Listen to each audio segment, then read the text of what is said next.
প্রশাসন ছিল না। কিন্তু আজকে আমি আমার এলাকাতে বিডি ক্লিন আসার পর যেটা দেখলাম যে আমাদের এলাকার মানুষের জমানো ময়লা বাহির থেকে নিজের পয়সা খরচ করে এসে নিজের খেয়ে কেউ এরকম ভাবে পানিতে নেমে ময়লা পরিষ্কার করবে, এটা আমার ধারণার ঊর্ধ্বে। আমি মনে করি মানুষের সেবা করা ইবাদত, এই ইবাদতটা যে এত ময়লা পানিতে নেমে করে বা একটা মানুষ করতে পারে এই ধারণাই আমার ছিল না।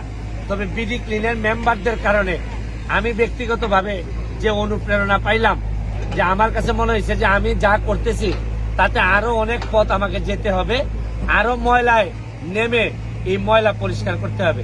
আমি আমার এলাকার পক্ষ থেকে বিডি ক্লিনের যারা আছেন সংশ্লিষ্ট সবাইকে আমার এলাকার পক্ষ থেকে, আমার পক্ষ থেকে আমরা শুভেচ্ছা এবং অভিনন্দন জানাই। আপনাদের জন্য দোয়া করে দিচ্ছি, আপনারা যেন অনেক বড় হন। বাংলাদেশে বিভিন্ন জায়গায় যেসব ময়লা আছে এগুলা পরিষ্কারের পাশাপাশি আপনাদের মাধ্যমে মানুষের মনের মধ্যে যে ময়লা আছে এটাও যেন পরিষ্কারের সূচনা হয়, এইটুকু আহ্বান জানিয়ে আজকের মতো বিদায় দিচ্ছি। ভালো থাকুক বিডি ক্লিন, ভালো থাকুক বাংলাদেশ। Thank you. আমি আশা করবো যে তরুণরা এটা একটা খুবই মানে অন্যরকম আনন্দের একটা বিষয়, যে ময়লা পরিষ্কার করা, এটা আজকেই আমি বুঝতে পারছি। আপনারাও জয়েন করেন, অনেক তরুণরা আসুক, তাইলে কোনো এলাকায় ময়লা থাকবে না যদি বিডি ক্লিন থাকে। Thank you.